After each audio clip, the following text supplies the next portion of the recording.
Great. Okay, welcome everybody to our March call for the Higher Ed Action Team.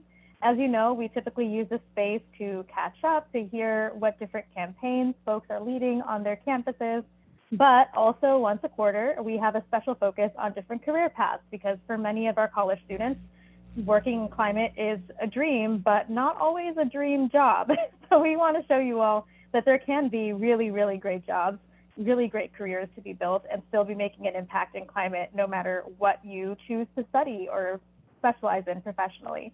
So to that end, I suppose I should introduce myself first.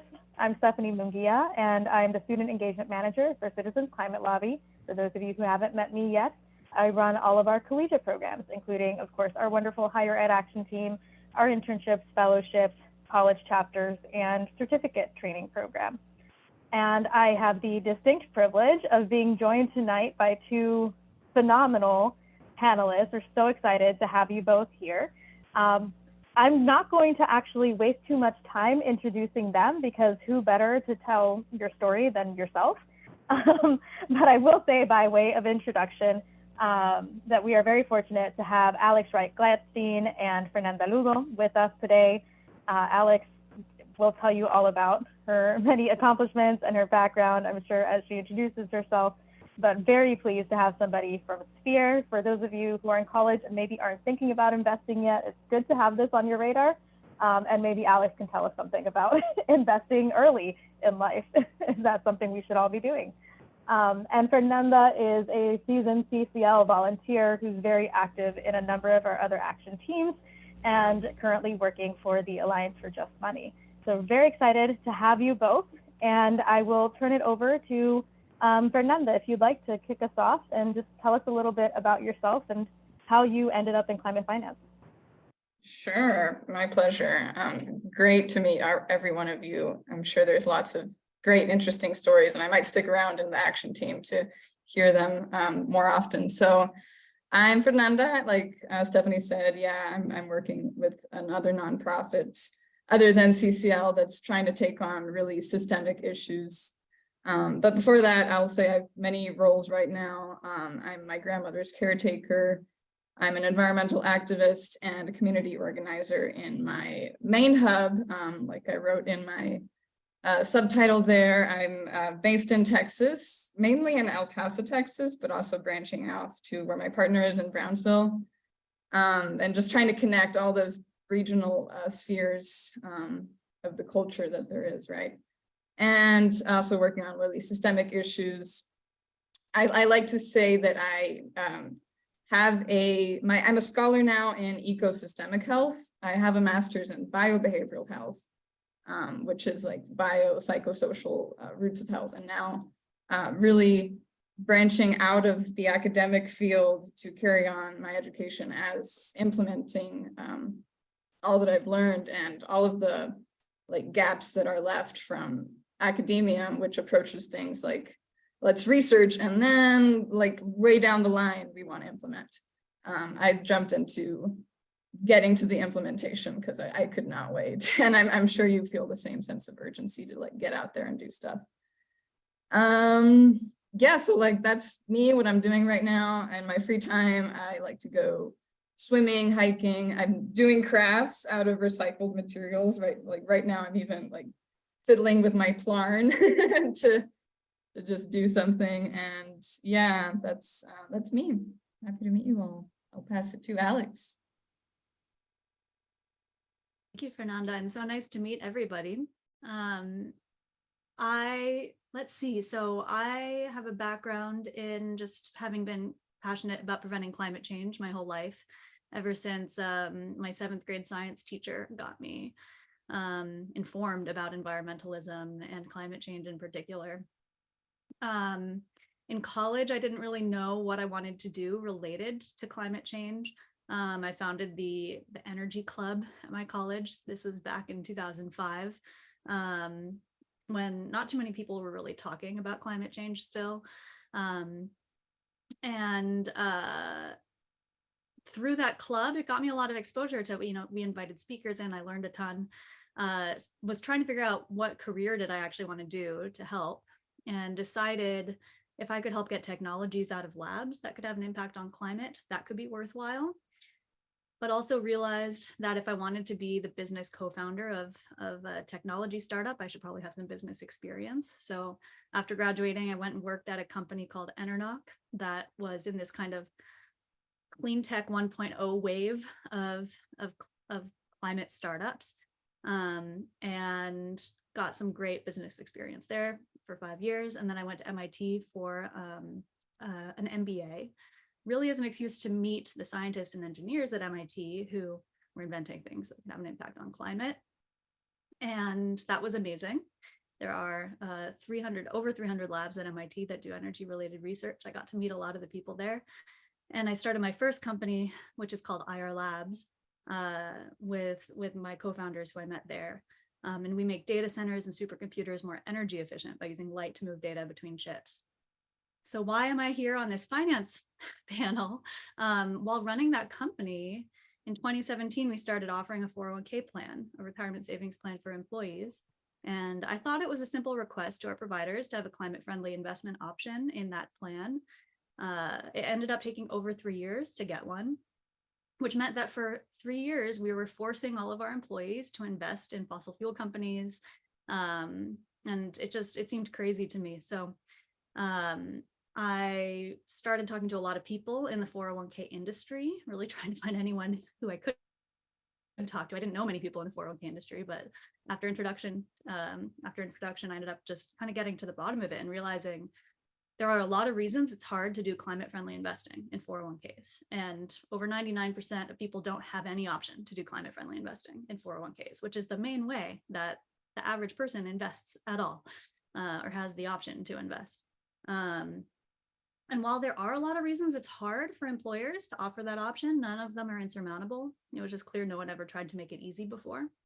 So I hired my replacement as CEO of IR Labs, which is still doing great, and started Sphere, which our entire mission is to make it really easy for employers to offer climate-friendly investment options to their employees. Amazing. Thank you both for describing what sound like really interesting and perhaps unconventional paths to get to where you've landed.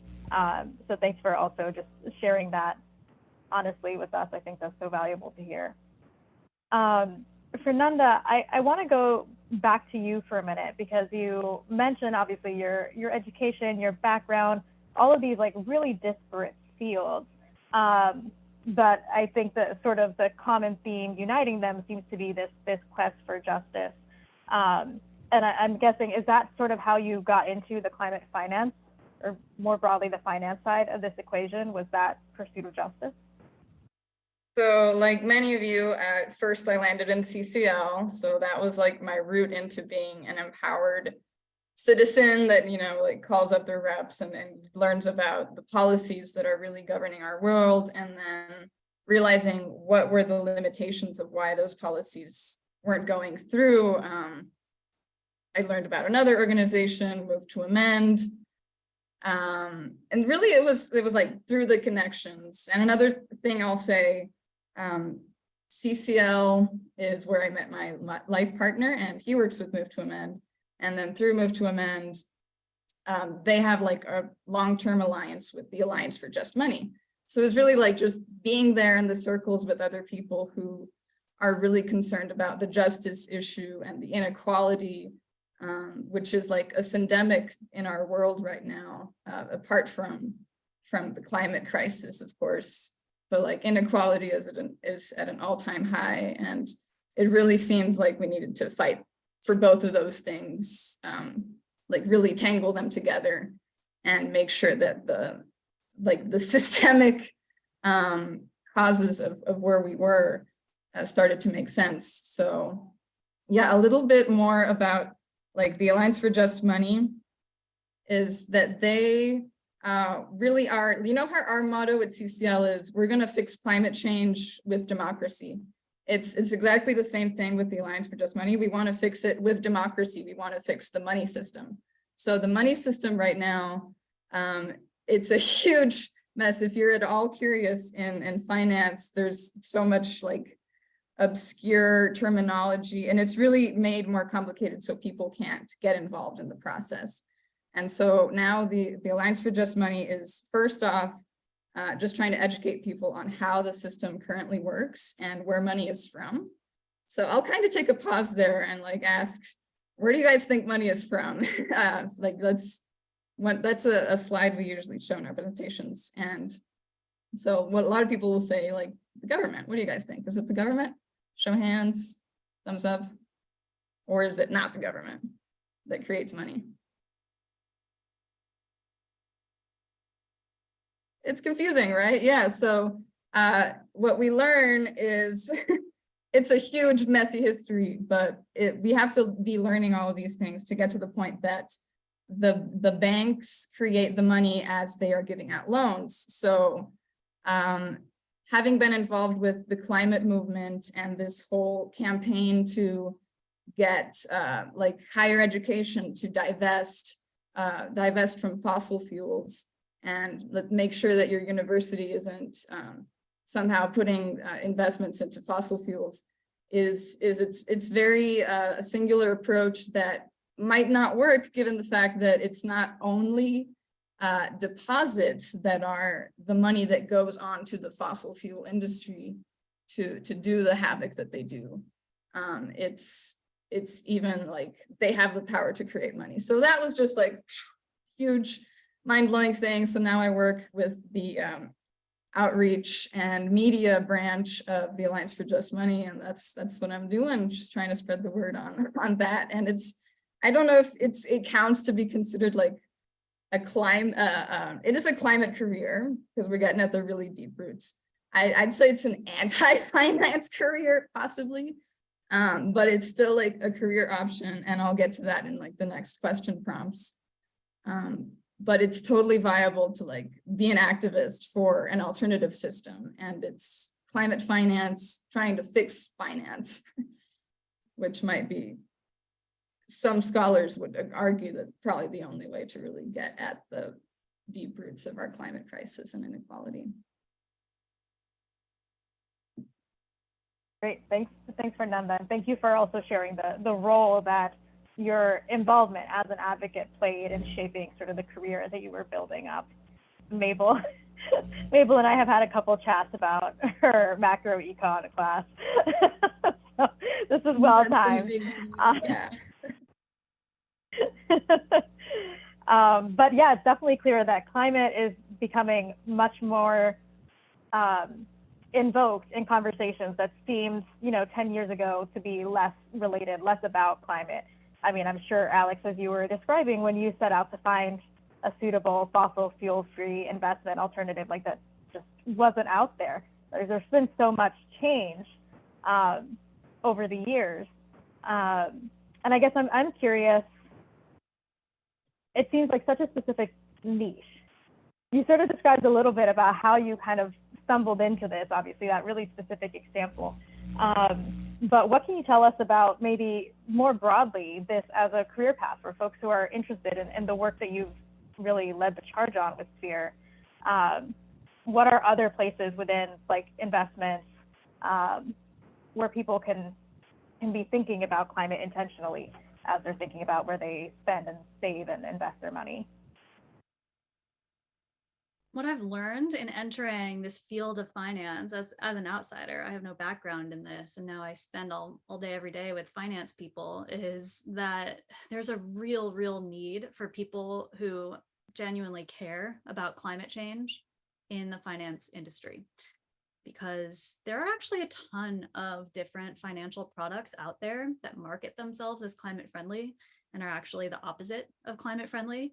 And I don't think it's necessarily that people are maliciously creating them, being like, we'll make this thing and pretend it's climate friendly when it's really not. I mean, like there probably are some, I'm sure there are some of those, but I think a lot of them are also just people who come from finance backgrounds, not from climate backgrounds, who are like, oh, climate is a trend now. We can make money if we make products that are climate related.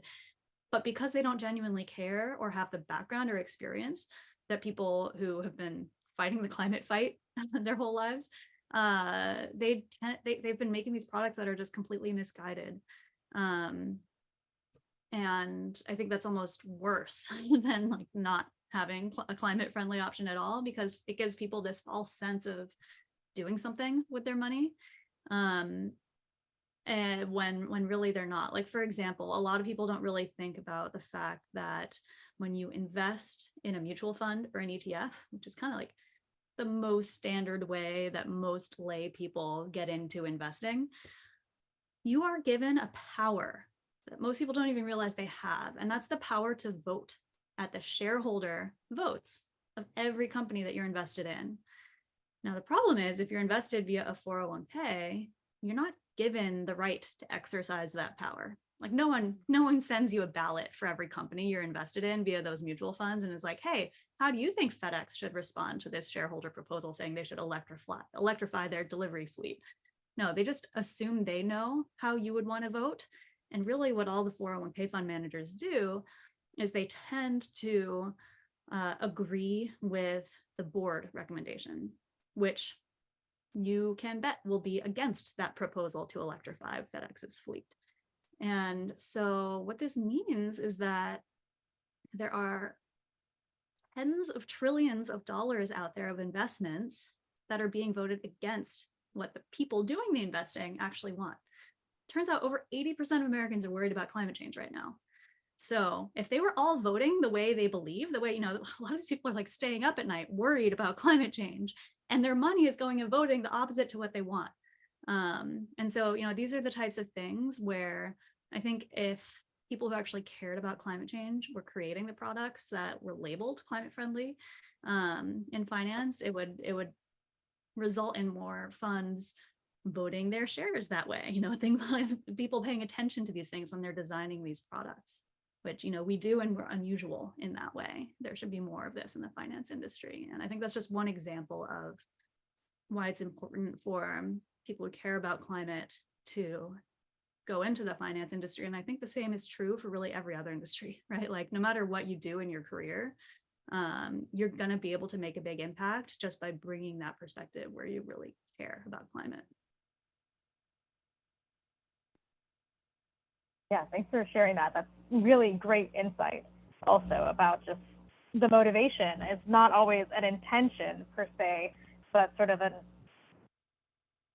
unhappy accident that arises from a lot of climate advocates and activists feeling like there is, this one dominant narrative, and that there's not space for climate advocacy in all of these different places because those have historically been less climate concerned. I think that's really valuable to always challenge our perceptions and our biases of different markets and realize that they all have need for climate advocates. They all need somebody in the room reminding them that this is the challenge of our generation. I want to ask you both, because this cannot have been easy. You both went on very many winding paths. Alex starting a company and figuring out how to hire a replacement and go on and start something entirely different. Huge leaps, many challenges along the way. So for both of you, I'm really curious, what is the toughest challenge you've faced trying to build a career in this space? And Fernanda, maybe we can start with you.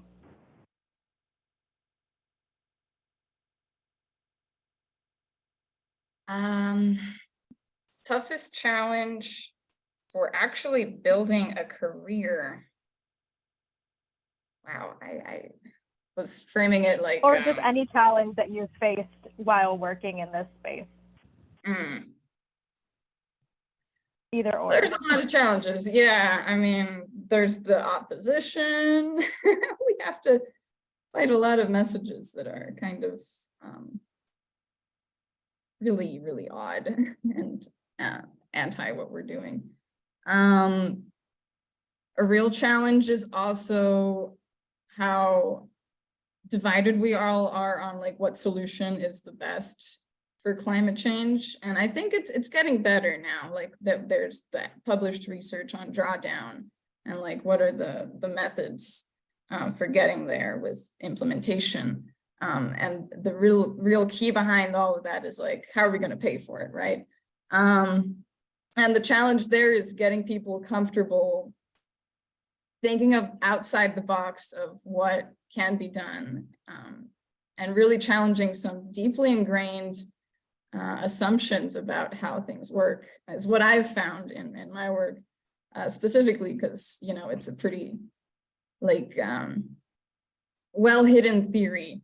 There's a really great quote that we publish a lot in our org, that is that the creation of money is so simple that the mind is repelled.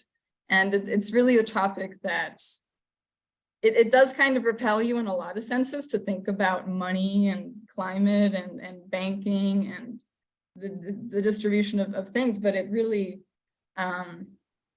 once you get people comfortable digging that deep into something that we're systemically kind of trained not to think about, make assumptions about whatever that means in your own mind. But yeah, it's a hard thing to get people to really open up about their thoughts on these things and to get them engaged in the conversation. What do you think, Alex? What's a challenge?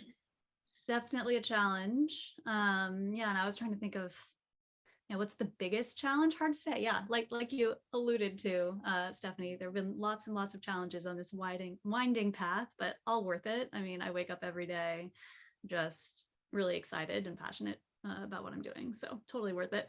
I would say I have two answers. The first one is just like a higher level thing that I think any entrepreneur will always face, which is when you have an idea for a company and it's a company that no one else has ever done before, like, hey, we should make all computer chips communicate using light. What do you think? Intel, NVIDIA, like all these companies are going to be like, you're crazy. What are you talking about?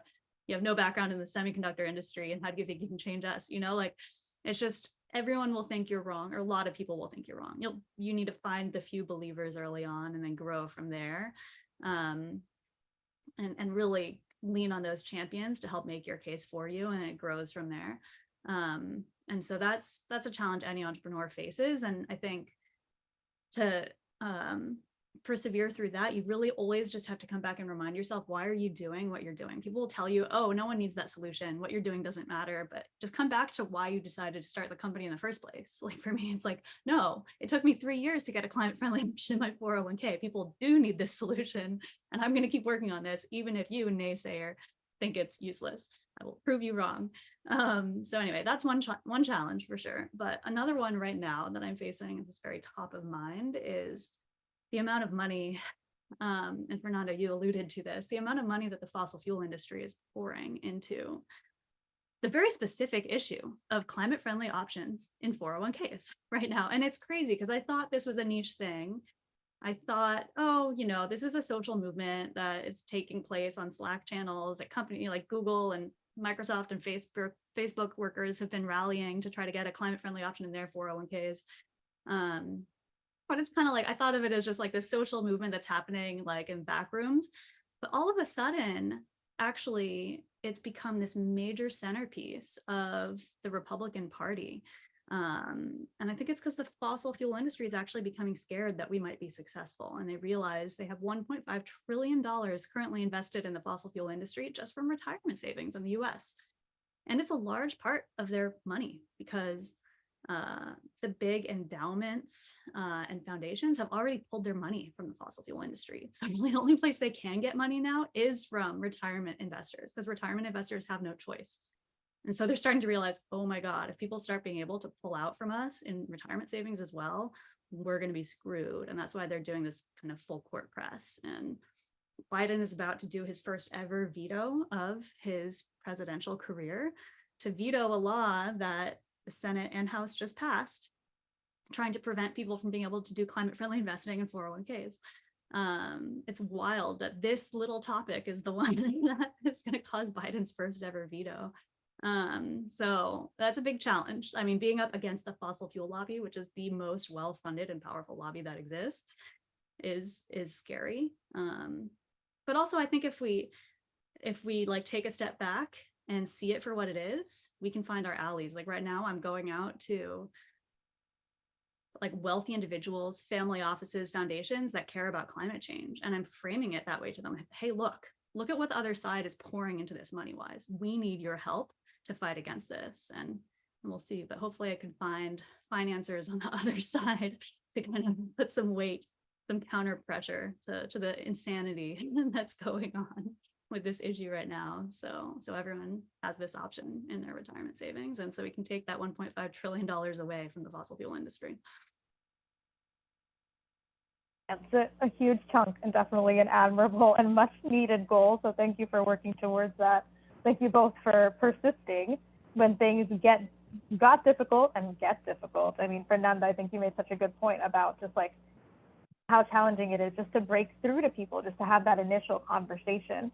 And I think coupled with Alex, your point about trying to find investors, people who would believe in this really wild idea, this concept that you were coming to them with, and just being persistent, like that power of persistence, I think really resonates across both of your stories, both in terms of how you approached one particular challenge and also like what makes up a really big part of your challenge when you're working on the comm space. I do want to let people in the audience know that we should have some time for questions from you all. So please feel free, if you would like to type them into the chat, you can do that. We're also a small group. We could probably do like raise hand on Zoom and go to you. But I do want to ask just two more questions, brief questions. And the first one, I'll go to Alex first. What's the most useful or applicable class you ever took, and what made it so valuable to you? Oh, well, it's hard to say. So many classes. I went to MIT for the MBA thinking the MBA itself, that experience would be useless. I was really just there to like meet people inventing things. And it turned out it was super useful. And I learned so much from every class I took. So it's hard to pick one, but I think the really stand out. Actually, I'll say two. One is my 7th grade science class, where my teacher got me inspired about these issues in the first place. And then the second is when I was in my MBA, there was a class that specifically was designed to connect people inventing things to people who want to start companies. And I got to be kind of a TA for that class and find the technologies going into it. And that was just an amazing opportunity to be able to engage with people all around campus inventing amazing technologies in energy. Yeah, that sounds amazing. Sounds like a really useful class. I took every class available while I was there on entrepreneurship. So like entrepreneurial finance, entrepreneurial sales, entrepreneurial, like whatever it was, like put entrepreneurial in front of it and I took it. And what that meant was in almost all these classes, it was just like a series of speakers coming in and speaking in front of us about their own experiences in entrepreneurship. And so it was just like this crash course for 2 years of like hearing everyone else's stories on what it was like to start companies. And that was just hugely helpful before going and starting my own companies, to really go in with my eyes open on what to expect. So when I got 100 no's on my first time fundraising, I didn't think that was crazy and that I was going to fail. I thought, oh, everyone gets 100 no's and then they get 1 yes, and that's all you need. So it was just really helpful to have that context. Awesome. Fernanda, what was the most useful class you ever took? In the official school setting, I'd say the most impactful class I took was a health psychology one. And it's an odd answer given the field, but I really, given what I've been wanting to do my whole life is to change human behavior so that we can fix climate change, right? And then you run into the issue of, oh, it's not just human behavior, it's also the money. But like understanding the human behavior is really, really important too, just as a great cornerstone, because there's really useful theories in health psychology of how to get people to change things they do, whether it's eating a healthy diet, plant-based diet, or investing differently in their 401k. So I'd say that was super useful, and not only because of like the curriculum that we had, but also because of the books I was reading on the side, which also added a lot of enrichment to the education and making the stories land. Great book is Robin Wall Kimmerer, Braiding Sweetgrass. That I'd say was one of the greatest tools to connect really all of it. It's just such a mind-blowing topic. That and this book about the mycelium, what's it called? Entangled Life. And really, yeah, I'm glad some of you are already reading it. Are you gonna ask the other question about what our greatest advice was, or did I read the question wrong? We didn't get there yet. Okay. I was actually thinking I might open it up to people to do Q&A, yeah. And then we'll come back for the best advice. Yeah, those are some of my favorite books and like curriculum stuff, but I also wanted to give an honorable mention to just getting out there in an organization and really doing the work and meeting with people and trying to build those connections. And it's really entrepreneurial as well, but you're working with social capital and people's trust, and also networks, and trying to get them to like invest in your idea and your movement. I wanted to bring this concept of social capital to the conversation, and that we might even have to like turn away from the current currency that that is thrust upon us to work in the system, and we can start to rely more on social capital and the mycelial network, the connections around us in solidarity, and that can also be a really good lesson in your life besides what you might get at an official higher education class. As you can see, I was very traumatized by higher education. I left my master's in the after some real trauma in the pandemic, and yeah, I walked out with a master's instead of pursuing the PhD. But I respect academia. I will probably go back at some point, but I'm just wanted to bring the story of activism and really getting out there in life to learn more. Don't be afraid to do it, guys. Yeah, I think many of us can probably relate to the trauma that is higher education. we go through some really difficult times just trying to get a degree. Great. So like I was saying, I think I'd love to just see if folks in the audience have one or two questions for Alex and Fernanda. And if not, I have one closing question for each of you. Mabel, yeah. Hi, so I am a junior, and with my schedule, I have about 2 years left to go before I join the workforce, and I'm thinking I'll probably want to, if I can, get a master's degree. Right now I'm starting the chapter. What are your recommendations for getting your foot in the door to get a good job once you graduate, especially in a place like Austin where it's super duper competitive, or I'm sure like Oakland where it's also super competitive? I would say, if possible, do internships. That really helped me. I did as many as I could. Like every summer I did an internship, and then during the year, I also, my senior year, did one in the fall and one in the spring. So I just thought and it was almost actually, I think the internships weren't as much necessarily helpful in getting a job. I think having that on my resume definitely did help in the end. But where I found it more valuable was pretty much every internship I did made me realize I didn't want to do that for a job. I was just realizing oh, what I thought I wanted to do, I don't actually want to do. At first I thought, oh, the best way to create impact is doing research, so I should be a scientist. And I did some internships in labs, and then I realized I really don't like doing research in labs. And then I thought, well, scientists work so long to come up with these research results, and then they're just going to try and influence policymakers.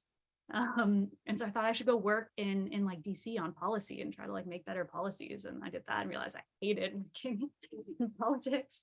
And on and on and on. So anyway, that's how I finally stumbled upon entrepreneurship and realized I absolutely loved it and wanted to spend the rest of my life being a serial entrepreneur.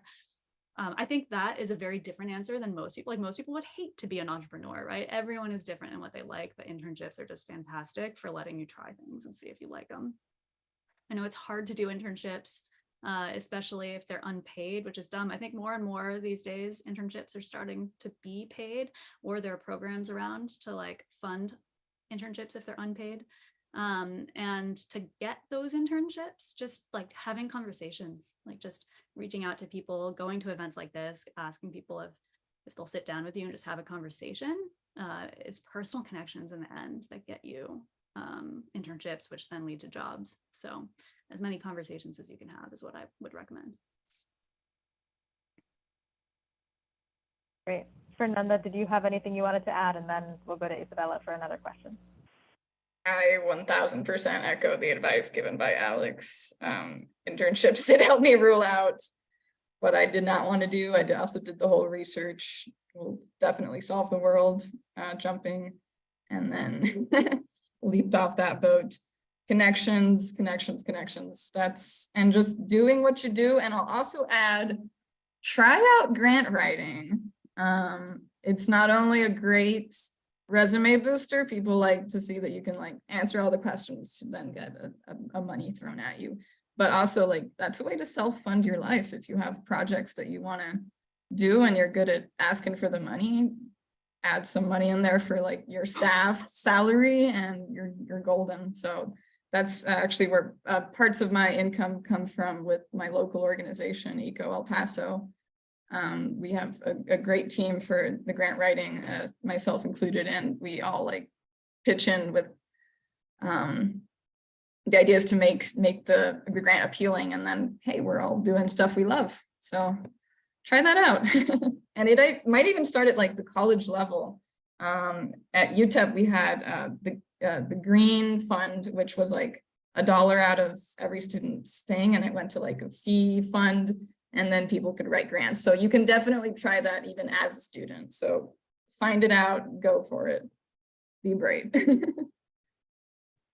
Yeah, I've been trying to get my professor to teach me how to do grant writing for a long time now. So we'll see how that goes. And we're trying to enact a similar green fee at my university. And that's part of what our chapter is going to try to accomplish. Thank you for all your advice. Thanks for the great question, Mabel. Isabella, how about you? Thanks. Yeah, it was interesting to hear both of your stories. I have a question for Alex first. I know you mentioned like about the opposition and the fossil fuel lobbying, but I've also started to see like a lot of big finance firms have like sustainability as one of their areas. Like for example, with ESG reporting, like a lot of companies have sustainability reports and things like that.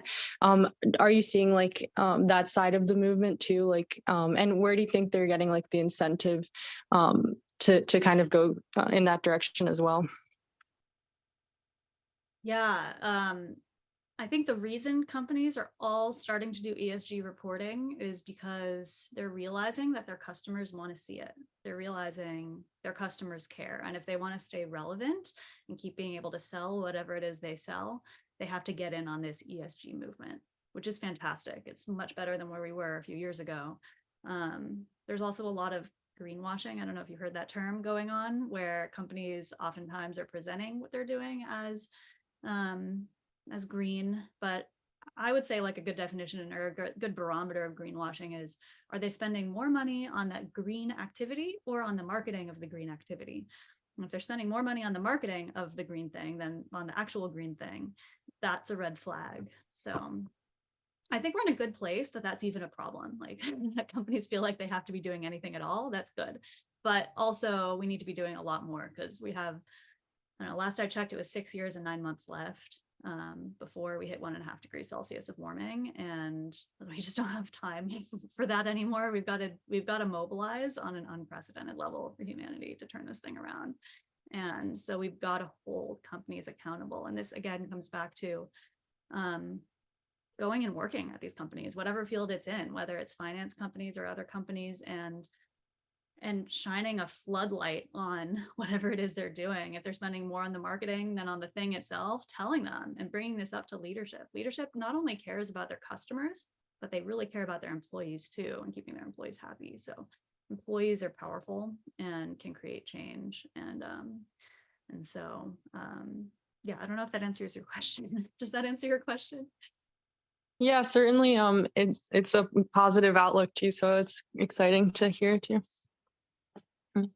And then I had like a second question for Fernanda. I was wondering, like as you mentioned, there's a lot of like what people don't know about money, and kind of like your work has been raising awareness and education for consumers. And I was wondering, like, like as you mentioned, since it is like a systemic thing, like where the banks themselves have a lot of those decision making power, like do you kind of like present like a solution for like like people who are in your community for like what they can do to like go against such like a powerful force, I guess? Yeah. Wow, yeah, framed like that. I often do encounter that like hopelessness that can we change this? But it all starts with the raising awareness. Yeah, I lost my train of thought. So I do have I'm gonna do a presentation for the, which group is it? Climate and Culture Action Team, to really dive deep into like this money question within the CCL crowd. But yeah, with the Alliance for Just Money website and the social media and stuff, you can definitely check us out. There is a solution. It is also a legislative solution, so that'll be really familiar. The steps to get that through, since you're in CCL, because it's like the same thing. We have this bill that would make sure that the Fed becomes nationalized. Congress will then be the only one that like gets able to create money. Banks will stop making new money out of loans, and that the money system will then be restructured into like a grant system. Hint back to what I was telling Mabel about.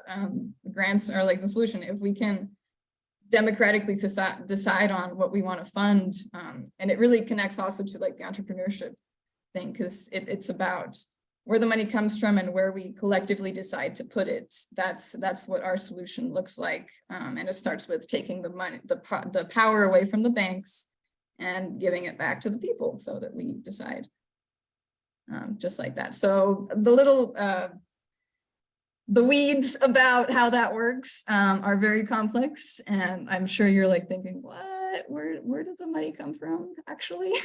It takes a while to land, but I do have a part 2 presentation, and you can like subscribe and I'll share the info of when that is. But yeah, complicated. Oh, thank you both. In CCL, you're already in the place for being open to learning. I'm so glad you're here, Isabella. Thank you. Yeah. Great. Thank you all for the great questions. We are running a little bit low on time. So I just want to ask one final question of the two of you, which is that advice question you asked me about earlier, Fernanda. So what is the best advice you've ever received that people should walk away from this with?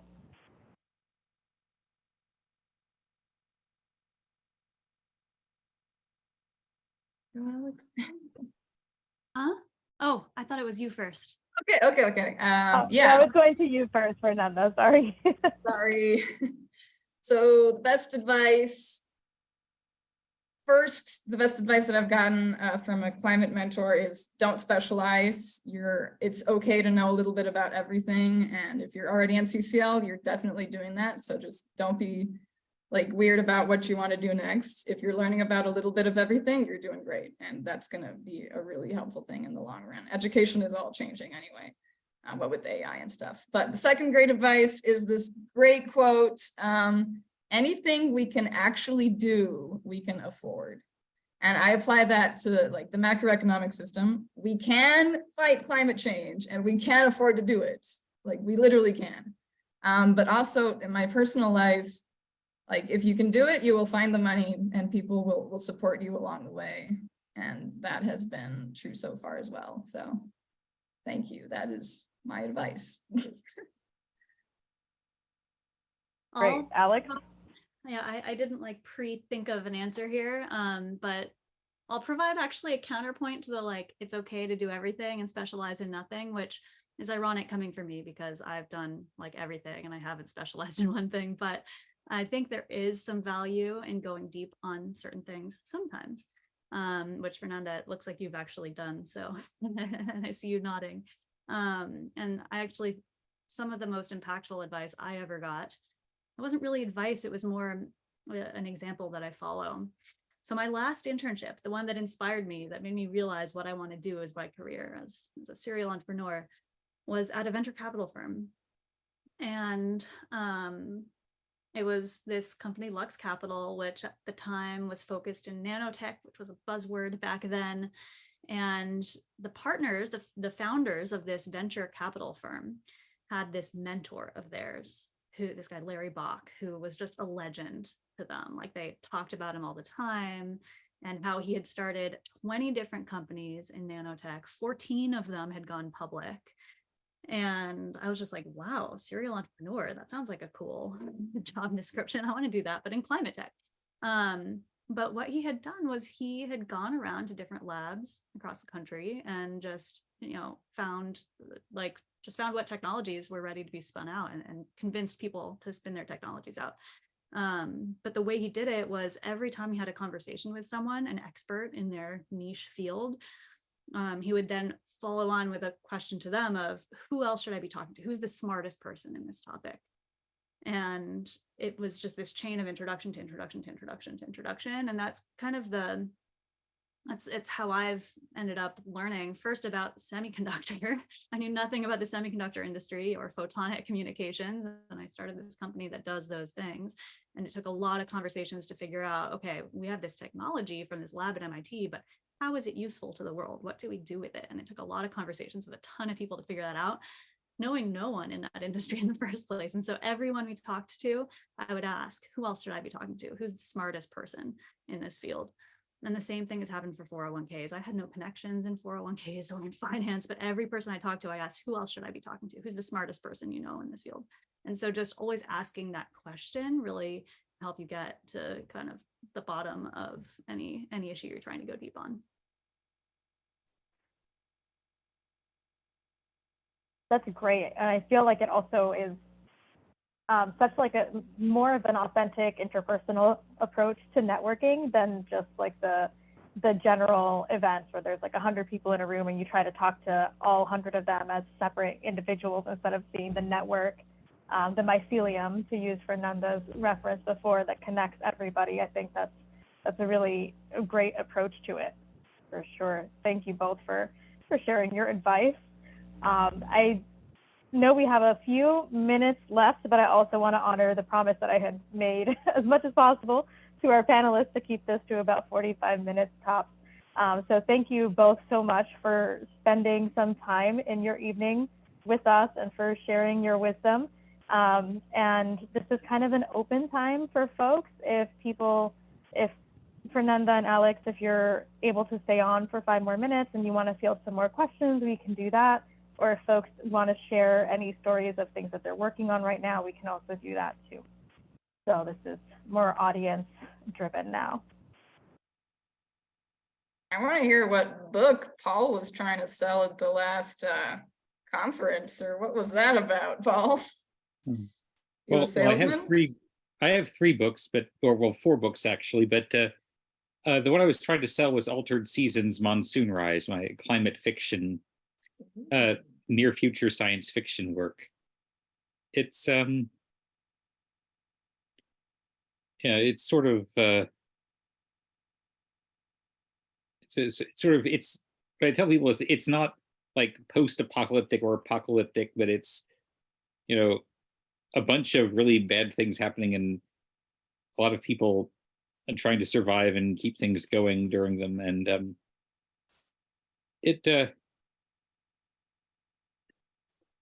I haven't quite learned how to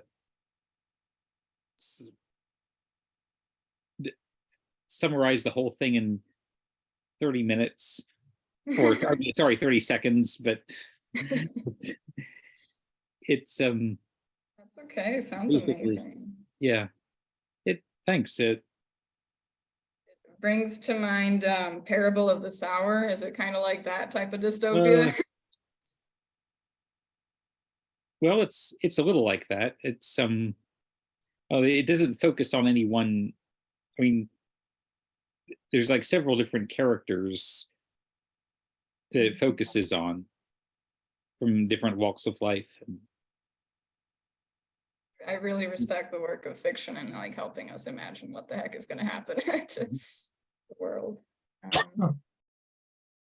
Thanks, Alex. I will definitely study up on Sphere.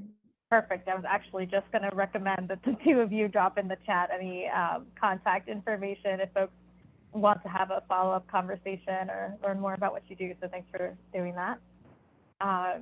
Yeah, any other questions for Alex and Fernanda or other things folks want to share?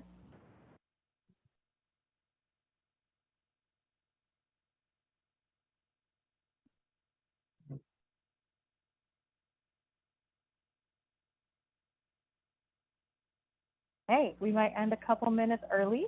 As always, just want to remind everybody and invite you all to join us again next month, same time, first Monday of the month at 8 p.m. Eastern. And we're going to be gearing up for Earth Day. So hopefully for that one, you'll all bring your ideas of activities you're doing on campus already that you've got planned, or ideas that you want to workshop with other folks. That'll be a more interactive session with more of our campus leaders from across the country. So I hope to see many of you there. And once again, thank you to all of you for attending, but a very special thank you to Alex and Fernanda, who answered random emails from me asking them to be part of this. This was a wonderful conversation. Thank you so much for sharing your hard-earned insight and wisdom.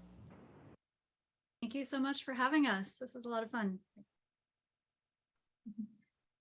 Good night, everybody. Good night.